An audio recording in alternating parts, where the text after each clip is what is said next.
Hello, everyone. Welcome to this Inclusion Healthcare introduction tonight on homelessness. So many people have already joined us tonight. It's really great to see so many of you here. What a great advert for general practice that so many of you are interested in this subject. And thank you to MB Medicals for allowing us to offer this as a free webinar so we can reach as many people as possible with this important topic. I'll just start with some introductions. I'm Andy Ward. I'm a GP. I've been a GP a long time. I was trying to work it out, nearly 27 years now. Partner a long time, over 20 years as a partner in mainstream general practice, until I finally found my niche working with homeless patients in Leicester about 3 or 4 years ago. I'm an MB medical presenter, and ironically, I started doing that at the same time as the homeless healthcare. And I also spend quite a bit of my time at Leicester Medical School, where my main interest there really are teaching empathy and communication skills, both of which come in really handy when you're dealing with inclusion healthcare. We've got a great team with us tonight, and I'm going to ask Neil and Rod to introduce themselves as well before we move on to the next bit. So over to you, Neil. Hi there. Yeah, my name's Neil Singh. I'm a GP working in Sussex, and I teach on health inequalities and lots of things which fit into to my clinical practice at the Brighton and Sussex Medical School. And in the last 4 years, my practice has shifted from mainstream general practice towards inclusion health, specifically, predominantly relating to unhoused people. Thanks, Neil. Great to see you here. And Rod, do you want to introduce yourself as well, please, Rod? Hi, Andy. Yeah, thank you. My name's Rod, Roderick Kennedy. So I'm a peer van coordinator for the Hepatitis C Trust. So I have lived experience of homelessness and substance use.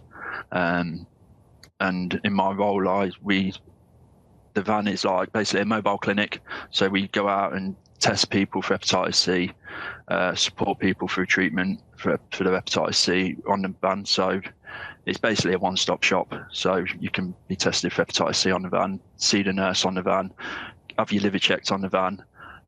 So you don't have to go to any hospital appointments, because we know it's quite difficult for people, predominantly people who are homeless, to make appointments or keep appointments at the hospital.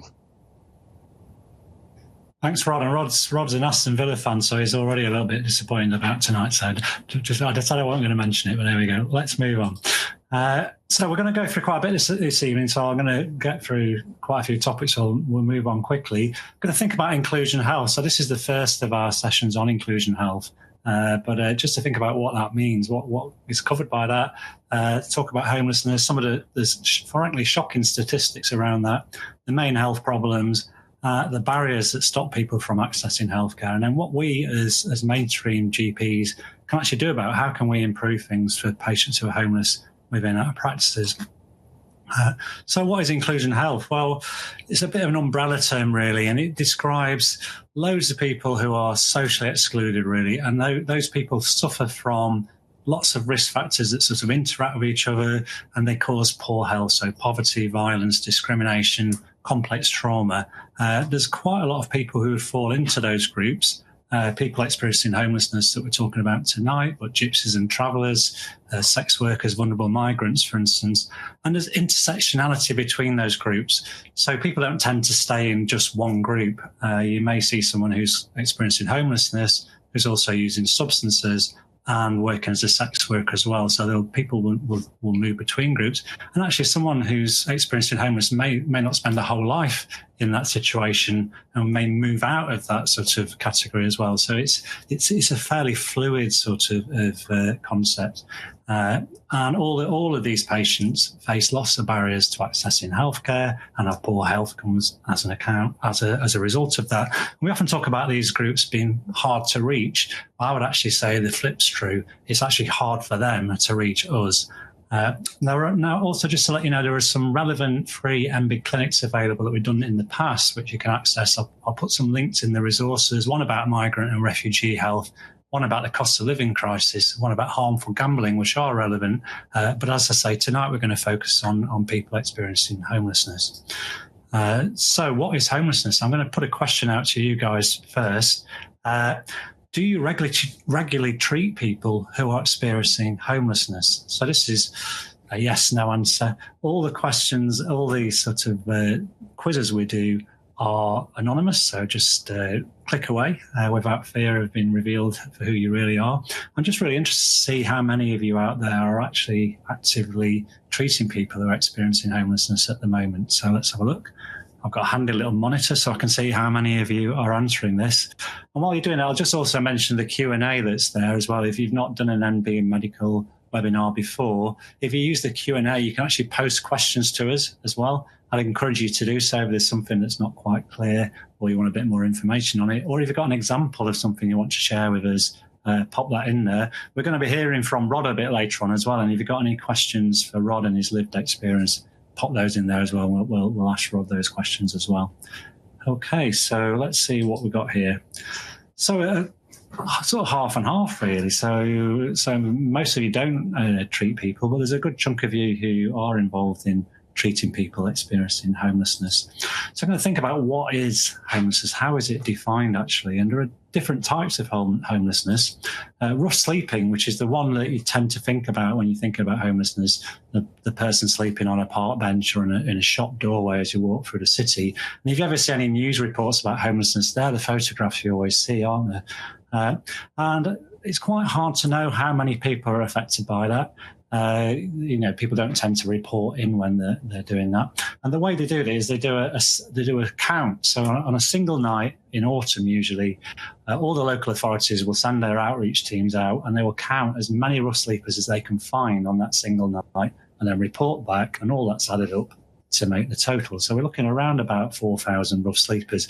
Absolutely certain that that's an underestimate. They don't find everybody. Some people are hidden away in quite difficult to find locations. And actually depends on the weather. If it's a particularly cold night, people will take cover or check into a hostel, for instance. So the numbers is quite variable, but that's the best estimate we have at the moment. The other group, the largest group, is those people currently living in temporary accommodation. So that might be a night shelter, it might be a hostel, it could be a bed and breakfast or a woman's refuge, for instance. A lot of people in private rented housing in these situations, which is organised by the council, really. Over 120,000 families in Great Britain living in temporary accommodation in 2022 when this snapshot was taken. Hidden homelessness. Now, this is people who may be sofa surfing, squatting. There's beds in sheds. That's something that happens. People committing crimes, maybe to get into custody, so they've got somewhere to stay for the night. These don't sort of often appear in the counts. And about 62% of homeless people on a single night will be in this hidden homelessness category. 92% of people with a history of homelessness will have experienced it at some point. They'll at some point done a bit of sofa surfing, for instance. There's statutory homeless, and this is the legal definition. Now, if someone's going to access priority housing from the council, they need to meet this legal definition of statutory homeless. They need to lack a secure place in which they're entitled to live, or be reasonably able to stay. So, for instance, if there's domestic violence in the property and they need to escape it, then that would be a reasonable reason to leave the property. Now, to get priority housing, they also need to meet certain other criteria. So they may have to, say, children involved, pregnancy, vulnerable adults, for instance, and then they can get priority housing. It's important to know about because you can actually help those people to secure priority housing if you like write a letter in support.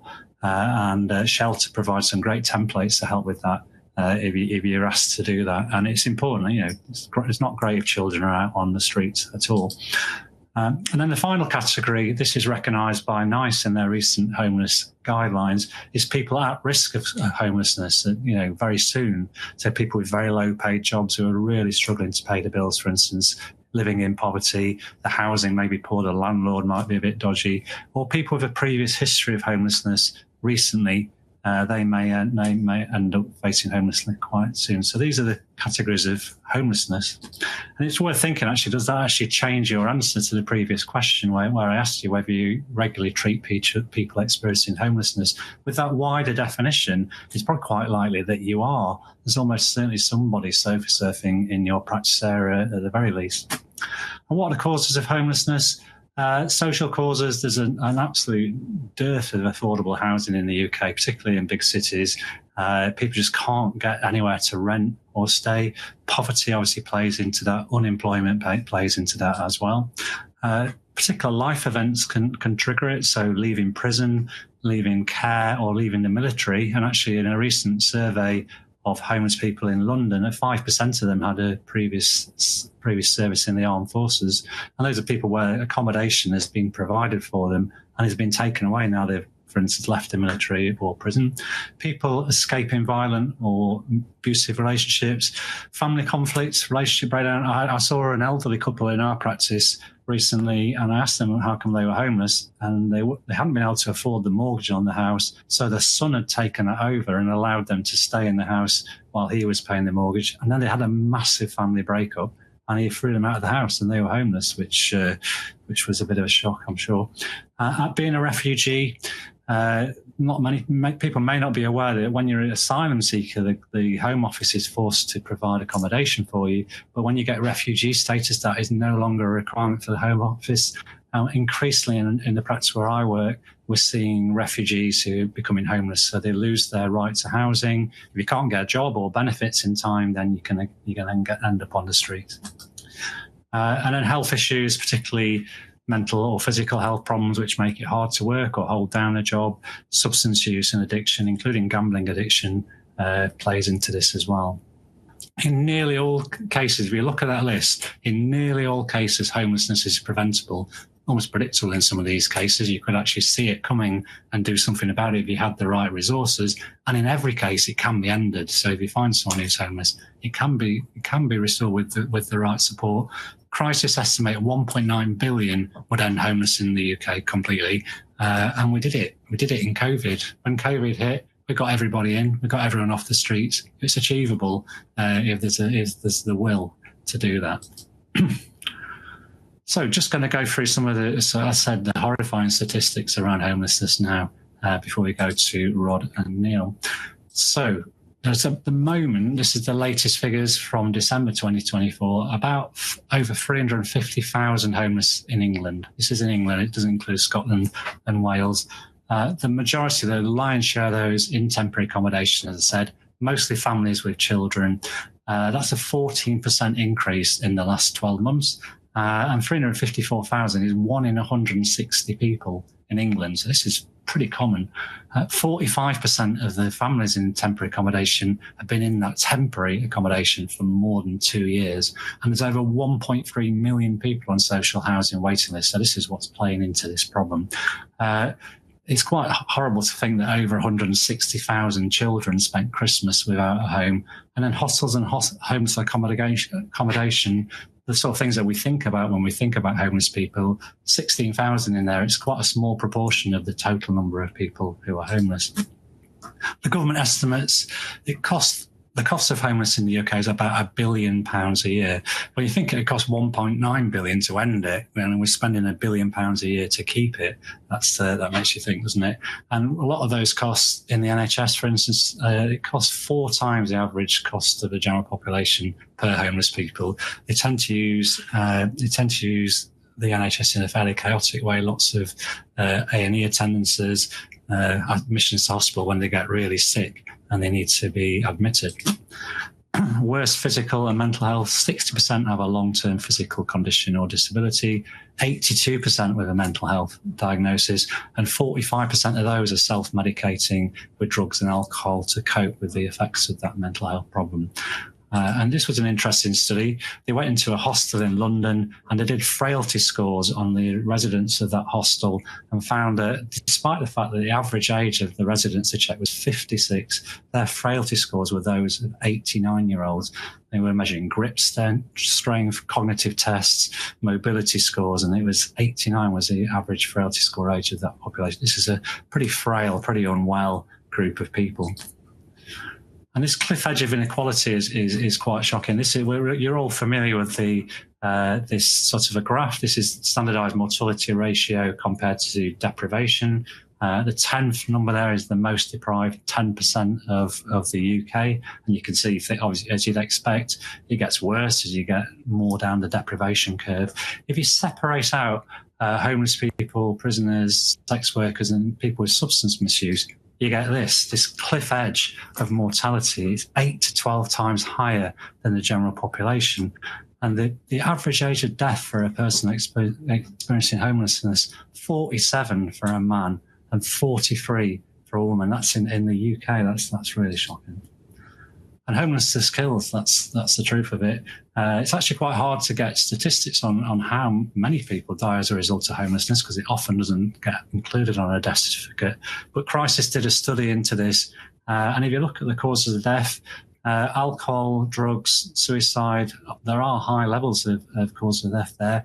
If you look at these 4 areas here, cardiovascular, cancer, respiratory and infections, 39% of the causes of death in those 4 areas, which are absolutely bread and butter for mainstream GP. This is what we do all the time, isn't it? Looking after patients with those conditions. So I'm going to hand over now to Neil and Rod to find out a little bit about Rod's lived experience. So over to you two. Thanks, Andy. Yeah, we're lucky to have Rod. I've done several bits of work with people with lived experience, and it's always an honour to hear from people with that. Rod, if I could ask you, how did you find yourself homeless? Thank you, Neil. Yeah, so I grew up like in a so-called normal family, like 2 parents and 2 younger sisters. Parents worked. I sort of was attracted when I was younger at school, like to drugs, and got addicted to heroin at the age of 17. And I was living at my parents. I was working with my dad. Like my dad had got me a job when I left school. Got a job with him, and then my parents found out that I was smoking heroin, and having 2 younger sisters, one was about 11, one was about 14. My mum didn't want it in the house. Like, she didn't want drugs in the house. She didn't want my sisters to be around it. She didn't want me to be doing it, but I was addicted and I just couldn't stop, like, due to withdrawals. So my mum, I sort of left home, sort of got kicked out, left sort of thing, and then found myself with just nowhere to go, like staying in sheds, staying in caravans, like breaking into caravans, sleeping in caravans, just somewhere dry to sleep, hanging around with people who were a lot older than me who was homeless. I knew it was all quite new to me, like being homeless, being in that world of people using substances. So then I sort of got stuck in that cycle for many years of being homeless, sofa surfing. I did have a flat at one point, but I went to prison and then signed it back to the council, and then I got released, no fixed abode. So I went to prison with a property with my own council tenants there, but got released 6 months later, back to the streets. I weren't like street homeless in town, like you see people in a doorway. I always managed to find for many years, sort of sofa surfing, like I say, staying in friends' sheds. But I was just couldn't get my own tenants there, like to go through the council processes, to go into the council. Like I remember one time I went into the council to do an homeless declaration, and they said to come back in 2 weeks' time. It's not as easy as just you're homeless and we can house you today. Like, it's not a quick fix like that, unfortunately. And I experienced many health conditions. Like, I had pneumonia in the lung when I was 17. A few years later, my other lung partially collapsed. Always getting chest infections. Always. Like, I was lucky. I was with Inclusion Healthcare GPs from the age of about 20, 21. And I found them GPs amazing, to be fair. And I was always down there with chest infections, always on antibiotics, always getting sent to hospitals, chest x-rays. And then through my substance use, I was using more substances just to sort of block out my reality, because my reality was that I was homeless. I felt that shame and stigma of being homeless, not being able to go somewhere, like, especially when I was first homeless, I didn't know about services where I could go and get a cup of tea, or I could go and get a shower. So I just sort of used more substances. Like when I was sort of, especially in my early years of being homeless, I had quite a few overdoses from using, like mixing benzos with heroin, and I'd find myself waking up in hospital or waking up with a needle hanging out my arm. And it was like cellulitis and DVTs, blood clots. And it's just, and then like I say, my mental health with anxiety and that fear, and like I say, and that low self-worth, like it massively impacted me. I felt like no one understood. No, sorry, I didn't want to cut you off there. I guess you've said a lot. I just didn't want to forget everything you were saying. I mean, so much of what you said resonates with so many people who I see in my clinic who are unhoused. Sort of this, what we'll talk about in a second, sort of tri-morbid state where you sort of have some substance use, some mental health issues, and then your physical health, getting worse, and it sort of pulls you down into a spiral. So I guess in terms of that second question on that slide, so how do you think being homeless affected your mental and physical health? So my mental health, like I say, my low self-worth, like anxiety, depression, I was very unhappy. But also, I think I didn't talk about it enough. Like I felt that shame of the sort of didn't want to talk about it. I think, I don't know, it's just how I was, especially like being in prisons and stuff like that. It's not something that was spoken about, especially in my family growing up. And like I say, like not being able to go somewhere for a shower, not being able to go, or if I did, depending where I stayed, sometimes I may be asleep all day, like because it's like we'd stay in a mate's shed, and like we'd be up all night because it's cold, and then you get warm, and then you're sleeping all day, and then it's to access services, especially when you don't know about services. It's not until I was being homeless for a prolonged period of time that I found out about the different services available. And just like I said, it was like cellulitis, drug use, and sorry, I think there was a bit of a delay there. Because you mentioned you were getting ill often because with things that you may not have got if you were not homeless. So you were talking about chest infections and other issues that you were getting from being sort of precariously housed. And then when you wanted to see a doctor, was that, how did that process differ, and what barriers do you think you faced that other people weren't facing? So I think when before I was at Inclusion Healthcare, going to a GP, I think there was a sort of lack of understanding GP, like I felt personally, but also my own personal, like myself, like to be able to keep a fixed appointment. It was a long time ago when I was at a regular GP, say for 10 o'clock in the morning. It was quite difficult, especially if I didn't know where I was sleeping from day to day, if I was, like say, using substances.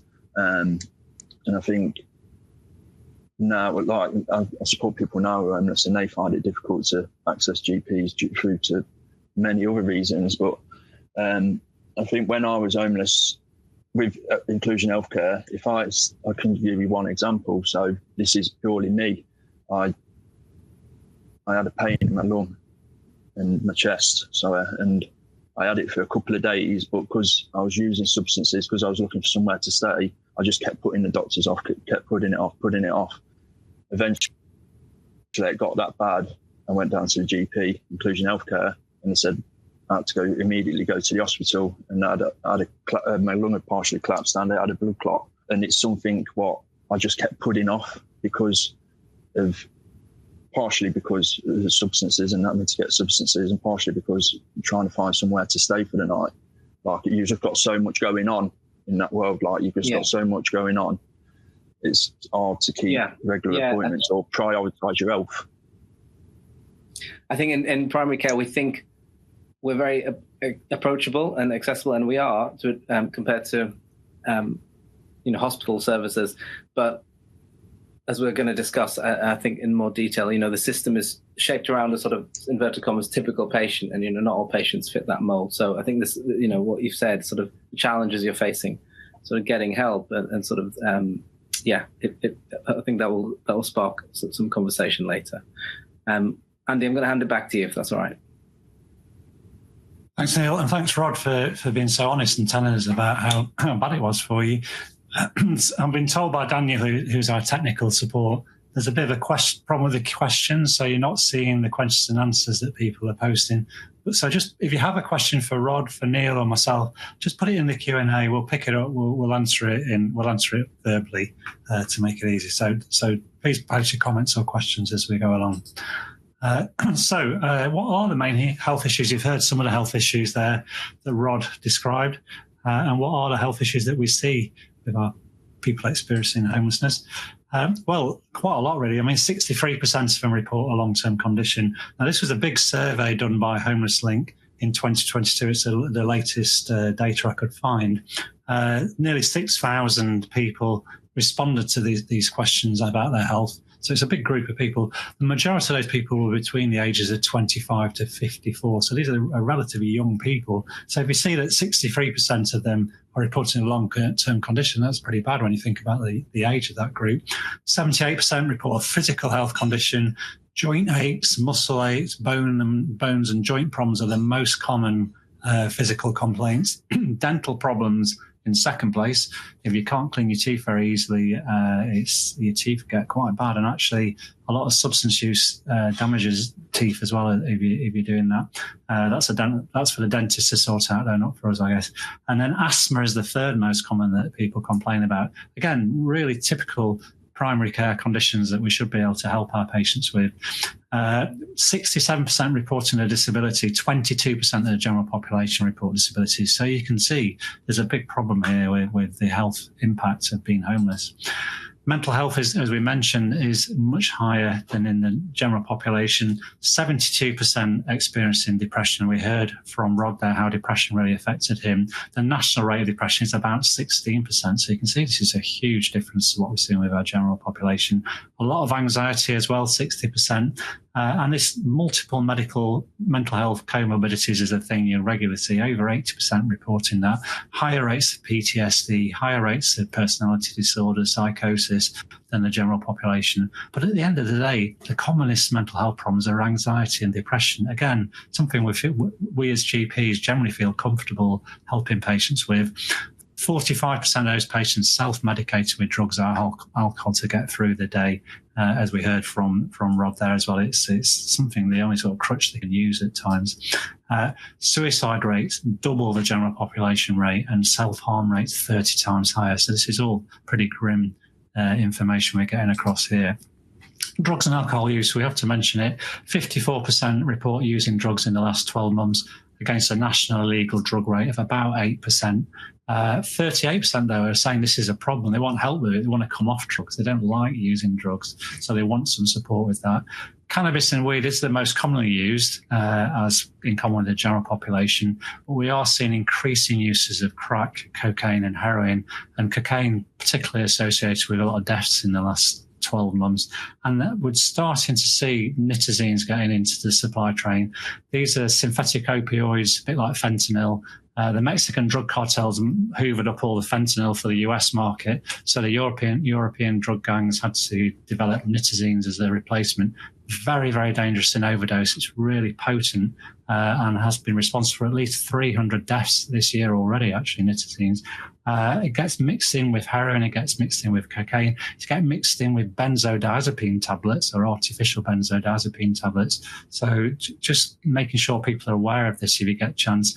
Naloxone works. Naloxone can reverse nitazine. You might need more than one dose if you find someone who's had an overdose with nitazine, because the naloxone wears off before the nitazine, as it were. So just to be aware of that being out in the community at the moment. comorbid mental health problems in over 40%. And this creates a problem for us as GPs often, because sometimes mental health services won't see anybody who's using substances. And actually, when you think about it, they're using the substances because they've got the mental health problems. So that can be difficult. In Leicester, we have a homeless mental health service, and they will actually see people who are using as well as having mental health problems. And 29% identify themselves as having or recovering from an alcohol problem. 6% of the adults in the general population are at high risk or dependent levels of alcohol, really. So again, high levels of that, but it's a way of coping with a situation that people find themselves in. Just being aware of drug use is very important. So we heard from Rod there a little bit about the barriers to accessing healthcare, and this is where we can start to think about how we can help a little bit, I think, in primary care. There are loads of barriers. I'm going to ask you another question at this point now. So to register with a GP in the UK, what do you need to do that? So there's a list of options there. You can choose as many of those as you want to. So do you need a proof of address? Do you need a photographic ID, like a driving licence or a passport? Do you need an NHS number? Proof of a British nationality? Proof of leave to remain in the UK? And I mentioned that people getting refugee status we're seeing at the moment in our practice, or none of the above. So I'll give you a chance to have a little think about that. I'll say it's all anonymous, you can choose whichever answer you want. I'm just interested to see what people think. I'm just looking at some of the questions coming in on here. Got an interesting question about the boating or water dwelling community here. Trying to improve access to that community. That's the travelling community that's also have poor health outcomes, another inclusion health group, really. Any guys, this is maybe something we can think about. One of the things I'm going to ask you at the end is what else would you like us to cover in terms of inclusion health? And that might be a topic we think about, travellers, boat people in particular as well. Okay, let's see what people are thinking here. So 40% of you think proof of address, photographic ID quite high. Only half of you, or less than half of you, think none of the above. The people who say none of the above are actually correct. You do not need a proof of address to register with a GP in the UK. That's useful. I think the practitioner would admit that proof of address is useful in terms of making sure you've got the correct address for the patient, but it's not needed. Anyone can register for a GP in the UK without proof of address, without ID. Just come in and register. And practitioners need to be aware of this, because homeless people do not have proof of address. They don't have a driving licence or a passport, but they need help. They're the people who most need the help. So we need to be registering people without that information and making sure your receptionist is aware of that. We're going to ask Rod about his access to healthcare. I think he's already answered that question a little bit previously, so we'll perhaps come back to Rod a little bit later on, actually, because Neil asked him about that earlier, and he told you some of the difficulties he faced. So someone's here. Yes, people are putting in the comments there something about having to have a proof of address to avoid duplication. I agree. I think it is useful to have proof of address, but it's not essential. It's not a requirement. So this is Austin O'Carroll. Austin O'Carroll is a bit of a hero of mine. He's a GP from Dublin, and he set up an inclusion health GP training scheme in North Dublin, which had a lot of inclusion health problems in that area. And what he says is that we've developed a health service that's been designed for middle-class people who have routines in their lives, who are able to keep appointments, who are able to assert themselves in middle-class ways that won't get them kicked out, who value their health and have hope of a future they are looking forward to. But that service is not designed for homeless people. And I mentioned before about people often thinking about people being hard to reach. I think the opposite is true. It's hard for them to reach us when they need it. And there are barriers that are in place for this. And Austin's done quite a lot of research on this, looking into what those barriers might be. They could be physical, could just be difficult to get to a service. And we have a situation where I work where if we want a chest x-ray, they've got to go to a hospital, which is a couple of bus rides up the road to get to it. And surprise, surprise, we have difficulty getting people to go for x-rays in that hospital. But actually, getting to a GP surgery across the city can be tricky for people as well. They've got mobility problems that I mentioned before. Administrative problems, like I said, registering for services, trying to navigate appointment systems. people experiencing homelessness are approximately 40 times less likely to be registered with a GP than people in the general population. They're really not taking advantage of this service that we could get for them. Queues can be difficult. If you're withdrawing from a substance and you've got to wait in a queue for a half an hour, and halfway through that queuing process, you start to withdraw quite badly, you're going to have to leave that queue. You're not going to want to stand in that queue for any longer. When you come back, you've got to go straight to the back of the queue again. So in the end, you probably just don't bother waiting. If you've got ADHD, it can be difficult to wait in queues for a long period of time. And ADHD is overrepresented in the homeless population. Rules of service, particularly if they're authoritative and maybe a little bit unclear, maybe getting removed from a list for not behaving yourself, perhaps not being allowed to access a prescription because you're a bit late ordering it, for instance, that can cause problems for this group. Attitudinal, if you speak to enough people who've experienced homelessness, they will tell you about stigma and discrimination that they've faced in healthcare from healthcare professionals who've said terrible things for them, excluded them from receiving care as a result of that. And then conversations of exclusion, and Austin identified 4 of these. There's the benzos conversation, which I'm sure we've all had that conversation with someone who's requesting benzos. I'm going to come back to that a little bit later on because there's some advice on how to deal with that request if it comes in. There's the distrustful conversation, and that's from us actually mistrusting homeless people and expecting, maybe we've been caught out before with someone being dishonest, requesting some medication, for instance, or a referral. But if you think about it, if you're trying to survive day to day in a fairly dangerous place, lying can actually be quite important actually to get by. And I think the way I've approached that myself is to almost expect it at times and not taking it personally. So if someone has used dishonesty to try and obtain something, don't take it personally, don't take offence. Just see it as a survival tactic and just have that conversation that actually says, actually, I'd prefer it if you were honest. It'll just make it easier for me to do my job. The blaming conversation, so blaming people for their health problems. Again, if you speak to enough people with addiction problems, they'll tell you about health professionals that have just told them it's all their own fault, and they just think, why are they coming down to A&E and causing all this problem for the rest of us? And then the assertiveness conversation is the final one. If you live on the street, being a little bit aggressive, being able to deal with hostility is part of a survival tactic. Politeness doesn't maybe come as naturally to this group as it might do to people with nice, comfortable lives. And actually, the best way to get anything done in the health service is to be polite, really, isn't it? As we know that. So those sort of things help make it difficult. They're not all external barriers. Some of those are internal barriers that people have themselves. I'm not going to go through all of these, but fatalism, if you think you're going to not live very long, what's the point in taking care of your health? Enough of your mates or people you know from the streets that died young for you to think, well, I've not got long to live. Why would I want to go and get a test at the hospital? Self-blame. If you're using drug and alcohol, often the people who are using drug and alcohol blame themselves and don't think they deserve treatment. So they've picked up that stigma that I talked about before. Competing priorities. If you've got a really good shelter for the night, you might not want to give it up if you have to go to an appointment because someone else might nick it while you're out. If you've got a good begging location, which is earning you quite a bit of money at that time, leaving it to go to an appointment means you might miss out on quite a lot of income. And obviously drugs and alcohol, if you've got a desperate need to obtain drugs and alcohol, the appointment is going to be low down on your list of priorities.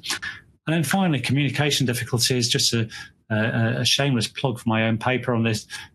Mental illness, autistic traits, brain injury and care and prison experiences are overrepresented in homeless populations, and all of those conditions are associated with communication difficulties. And you see a lot of people who've had quite bad head injuries on the street.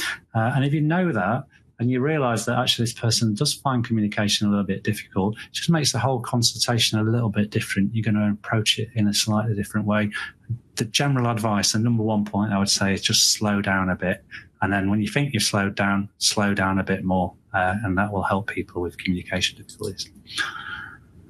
So what can we do about it? I'll come back to Neil and Rod here to see what Rod thinks we can do about it, and you as well, Neil. So back to you to say, how can GPs help? Clinicians can make a difference by being non-judgmental and not sort of adding to that stigma. And I know most of us don't do that on purpose, but most of us do this sometimes with patients of ours, right? We think people make bad choices, and this doesn't just apply to people who are homeless, but we treat patients that we think have made bad choices and are not looking after themselves. Sometimes with negative feelings, sometimes disdain, and so this, I'm sure, from what you've said, sounds like that's quite a common thing that you encountered when you dealt with doctors. Yeah, definitely. I've had that. Before I was at Inclusion Healthcare, another surgery at the hospitals, also not just in GP practice, at hospitals, and I think that one bad experience can that forms your outlook on your sort of target all with the same brush sort of thing. You think I've had one bad experience, they don't understand me, they don't care. And I think if you show someone that you actually do care and treat someone with care and compassion and, like I say, non-judgmental attitude, it goes a long way, especially for people who, maybe some people, especially if they're homeless, they're not receiving that care and compassion with their circle of friends. Yeah, and the number of patients that I've treated who tell me that it's the first time they've seen a doctor in 2 years, 10 years, sometimes longer than that. And just for the reason that you said, that the last time that they encountered health professionals, they found it unhelpful or worse. And so, could that consultation, could a different kind of consultation, a more positive, more empathic consultation, actually transform that person's relationship with healthcare and mean that they actually do respond to invites and appointments and so on? And if I could just go to that second point that you mentioned, so you were talking about being flexible about people, how they make appointments, how they keep appointments, and people like myself and Andy, who sort of make it our business to sort of shape healthcare for unhoused people. I think about this a lot, but I think for sort of mainstream GPs who are used to sitting at a desk and people coming to them, it can be a bit of a culture shift to sort of think, how can we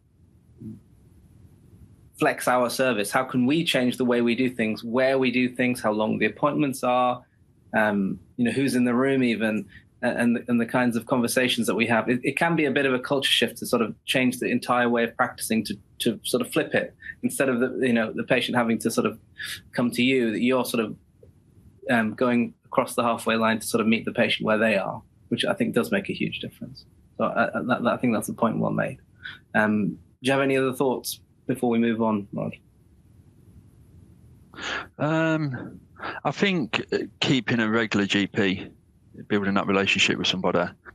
I think you go into a GP and you see them about whatever issues you've got, and then to have another appointment to see another GP and have to explain things again, even though the notes may be there, they still may ask you these, and it's like sometimes you feel like I don't want to keep repeating. You're saying having that relationship with one GP helps massively, and like I say, I think that care and compassion goes a long way. I know for myself, when I felt like somebody cared about me or genuinely did care about me, and they weren't just doing the job for the money, I felt like I wanted to be honest with them, and I felt like I could be honest with them, and I didn't want to lie to them about stuff and maybe let them down a bit, especially not like say GPs, but drug workers, you know what I mean? But GPs, like I felt like I could be honest with them, and I felt like I was building a relationship with them. If I had a regular GP and I felt like they genuinely cared, I was honest with them about whatever it may be, my substance issues or my homeless, my housing situation. Yeah, and those are two sides of the same coin, aren't they? Sort of continuity. The more you see somebody, the more you trust them, and the more you trust them, the more you're going to want to see that person again. And I think everyone who works in inclusion healthcare sees this and sort of shapes their health, the way they deliver clinics that way, so that patients, as much as possible, can see the same clinician or set of clinicians as much as possible. And probably how we should be doing all of primary care, really, but certainly for sort of excluded groups. As you say, it makes a huge difference. So thanks, Rod. Andy, I'm going to hand back to you. Thanks, Rod and Neil. Just a couple of questions that come through, Rod. I'm going to ask you another one, actually. And this is a really good one, actually. What do you think made the biggest difference for you, Rod, in terms of getting your life back on track and turning things around? For me personally, so I was 36. I'd been to prison 15 times. Like I said, I had cellulitis and DVT, and collapsed lung and pneumonia, and I've seen people who was in their 40s passing away, COPD, they can't walk the length of a living room, an average size living room, like they're sitting in home all day with oxygen. And I thought I'm going to end up dead. I knew personally, I knew I didn't want to die, but I knew it was heading that way. You don't see many old, like you said on the slides, you know, I mean, people die in their 40s, people are experiencing homelessness and substance use. So for me personally, I asked for help. I work with Inclusion Healthcare, I work with Turning Point Drug Services, and managed to go to rehab, which was like 5 years ago. And since then, I've never looked back, to be fair. Rod, thanks for sharing that. And there are quite a few questions coming in. We'll try and come back to some of those at the end if we've got time. But that's great stuff. Thank you both.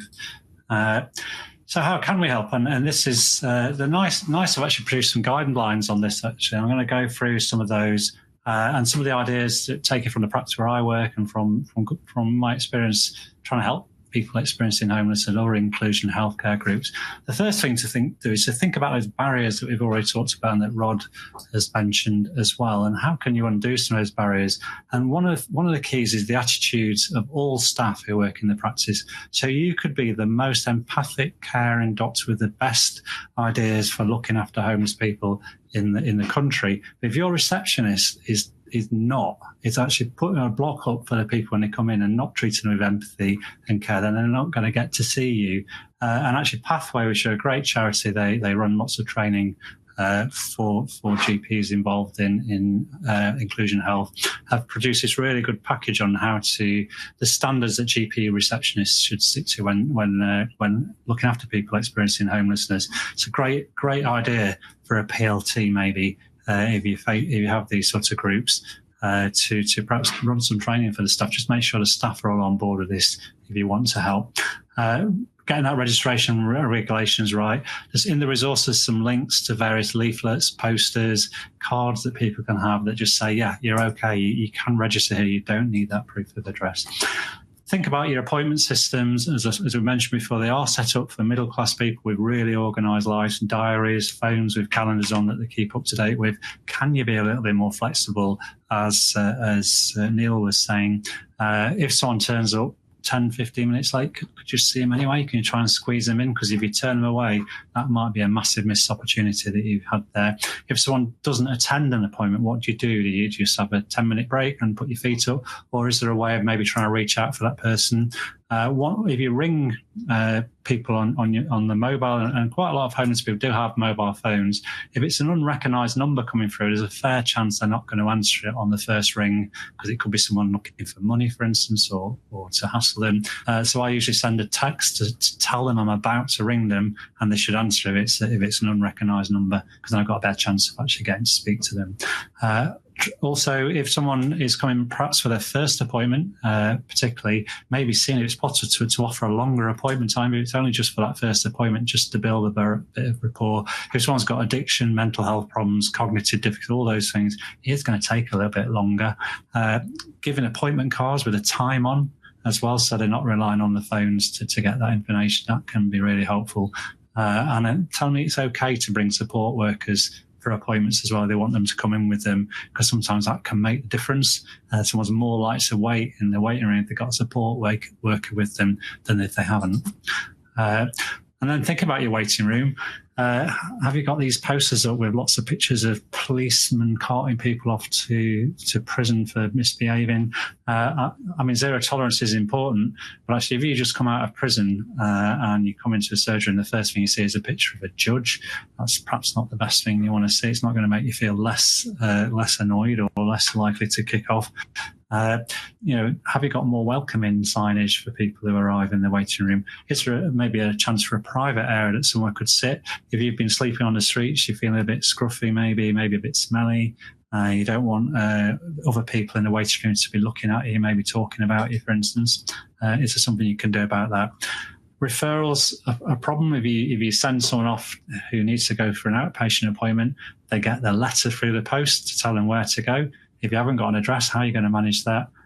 Is there a support worker who could perhaps receive that message, or a family member, or could the practice actually take the details to ensure that appointment gets passed on to try and reduce those DNA rates in hospital appointments, which are very high actually as well. I think being empathic, and I'm bound to say it's a big interest of mine, but it is really important to be empathic, to try to show that you care about the person in front of them and you want to help them. It breaks down so many barriers if you do that. If you just show that you want to help them. I've had people come in who've been ready for spoiling for a fight actually, and just being empathic, calm, slowing down, just showing interest. It literally dissolves a lot of that aggression and enables you to have a meaningful consultation with that person. There's a reason they come in a bit aggressive, because they're used to having been fobbed off quite often in healthcare. Remember those communication difficulties, particularly if you're using text messaging to patients. If you're writing long sentences or paragraphs on a text message and someone's got literacy problems, that's not going to get very far. Keep them really short and sweet, 5-word sentences. Make it really clear what you're telling the person or asking the person. Don't put any nuance in there. Just make it very direct. And this leaflet here from the government, actually, it looks great. I mean, I can tell how many units of alcohol I drink, but if you've got numeracy issues or literacy issues, it's absolutely meaningless for most of those people. Prescribing policies was a great question came in from one of our attendees about how can we think about managing or the risk of drug misuse in our population. Naloxone is a great drug. It's a life-saving drug for people who are taking opiates, in the same way that glucagon or adrenaline can be, that we're happy to prescribe for people. You can prescribe naloxone on an FP10. Your prescribing advisors might not like it, but you can do it legally. And the law has just changed actually in the last few weeks, that now pharmacies or other drug treatment agencies can give out naloxone without a prescription. So making people who are using opiates aware of the naloxone, because it can be a lifesaver, and carrying it in your bag if you're going out into areas where people are using opiates as well. And then the final point I'd say about that, don't just screen intervene. I've absolutely shamelessly pinched this from the guidance on severe mental illness and cardiovascular risk management. This is a real problem. Smoking is very prevalent amongst the homeless community, and generally most healthcare practitioners don't even attempt to tackle it. But actually, if you think about the things that people die from, cardiovascular disease, respiratory problems, smoking is really important. We need to tackle it. And actually, if you make an effort and try and get people to think about smoking, it can be really effective. And I was hearing about a study last week where vaping was extremely effective in the homeless community in getting people off cigarettes. So don't just screen, intervene. If you find out something that's a risk factor, do something about it. I think there's a tendency to think that people have got too much on the plate to be thinking about prevention, but actually we should be acting. These are the people who've got the most to gain from us trying to help in terms of primary prevention. I'm going to talk about the benzos conversation very briefly. Most of us had a negative experience of this at some time in our career. We sort of think it's a bit unfair if people come in and say they want benzodiazepines. We sort of think, why me? Why are you asking me for this? It's just ruined my consultation for me now. And we're repeatedly told that only bad doctors prescribe benzodiazepines. So if a patient asks you for benzodiazepines, they're asking you to be a bad doctor. So you've got your back up already before you almost start the consultation, really. The first thing to do if you're asked for it is just apologise. If you don't want to prescribe them, if you think it's inappropriate to prescribe the medication, this applies to benzos, but also opiates, pregabalin, any of the other sort of substances. Just apologise for not prescribing, and say you understand why the patient might want it, but actually it's not safe, or I don't want to prescribe it at this time, for instance. Blame someone else. So say it's a practice policy, or it's the local drug team say I can't prescribe it, or the GMC say I can't prescribe it. I don't want to get into trouble for prescribing this, so that's the reason why I don't want to do it. I really want to help you in other ways though. Let's look at other ways that we can tackle this problem. Let's deal with that leg ulcer you've got as well. Let's deal with your chest problems as well. I really want to help you. For this particular issue, I'm not prepared to prescribe. And keep a positive tone and body language. Don't get into an argument, because it'll only end badly if you do. And if you keep getting the question and the person persists, just adopt a broken record technique. Just go back to the beginning again, apologise, say it's not your fault, say you want to help. Just keep repeating that calmly and calmly and calmly. Either the person will leave in a bit of a huff, or they will stay and you'll be able to support them. But it's very, very unlikely that person is going to become aggressive if you adopt this technique. Just finally, what else can you do? This is some nice guidance. Consider appointing a homelessness lead within the practice. So there's someone with an interest in your practice. It's a good idea to give them sort of that title in a way. They can get some extra training. It could be someone that you could refer to if you're struggling with a person. And it can help to build that continuity that Rod just talked about earlier if they're able to see all the community there. Find out about your local community. If you go on the Fingertips website, you can pop your postcode in and see how many people in your community are actually homeless, probably higher than you imagine, actually. So it's worth having a look on that. There's a link to that in the resources file. Just be aware of this increased risk of disease and reset your threshold. So I was thinking, I think about 10 years younger than you would normally think for incidence of disease. So someone coming with chest pains, 10 years younger, you'd normally be worried about it, I would say, because people get these diseases, these chronic diseases earlier in the general community. Find out what charities are active in your area. Again, there's a link in your resources to help you to find that. Is there anyone in your organisation who can help? When I tried setting up a homeless service in a mainstream practice, I had a receptionist and a nurse who were really enthusiastic, and between us, we managed to make something really good happen. And then run a campaign, like Rod talked about the Hep C screening. There are loads of posters for Hep C screening that Rod does. It's life-saving treatment if you can get it. And the Hep C Trust very happy to help practices run campaigns to try and test people for Hep C, for instance. There are other things you could do as well, I'm sure. So we've covered quite a lot in that gap. I'm going to go through some of the questions now, and we'll see if Rod and Neil can answer some of those for you. So here we go. So someone's put a point here. Rod, it's so appreciated hearing your story and your advice. So there you go, Rod, that's for you. Do we think GPs being scared or unsure leads to defensive behaviour and worse consultation? That's a really great question. I actually think that they do. That's true, actually. I think people are scared that the person's going to be aggressive, for instance, maybe, or just try and get drugs out of them or something. In my experience, I've worked in mainstream practice for over 20 years and in inclusion health for about 4 years. I've had much more aggressive patients in mainstream practice than I've ever had in homeless practice, I have to say. I don't know, Neil, do you want to come back on that point about people being scared or unsure? Yeah, I think I've left a response. I hope you can see that. But yeah, I do think so. And I think the concern is that we're sort of practicing outside our usual scope, that we are worried about how prescribing for such a complex group. And, you know, we think, oh, this is something for homeless doctors, specialist physicians to do, or psychiatrists. You know, it can feel a little hairy at times, but there are ways, and I'm sure Andy and I could say more about it in terms of building a community of practice and sort of having local and national policies that you can abide by, which and education and so on, which will help you sort of feel comfortable that actually this is not just like an added extra. This is these are patients of ours, and we do need to sort of know how to deal with them. Thanks, Neil. Yeah, and there's a question here. It says a comment really. How would this work? Why do we accept certain behaviours from? We wouldn't accept certain behaviours from housed patients. Why is this acceptable for homeless people? We work to accommodate in set times to try and accommodate everyone. There's never enough time and/or appointments.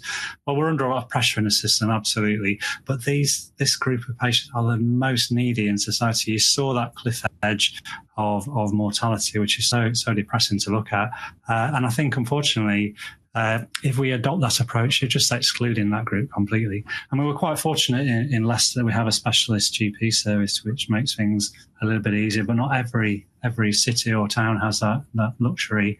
And I think it's just having a bit of flexibility. If you're in a small area, you're not going to have a lot of patients that are using this, and just, making it possible for them to access healthcare in a slightly different way. One thing I did in my mainstream practice, I built a relationship with a local council housing officer who was brilliant. He would bring people in his car to appointments from the woods they'd go and find them and bring them in if they looked poorly. So that was really helpful.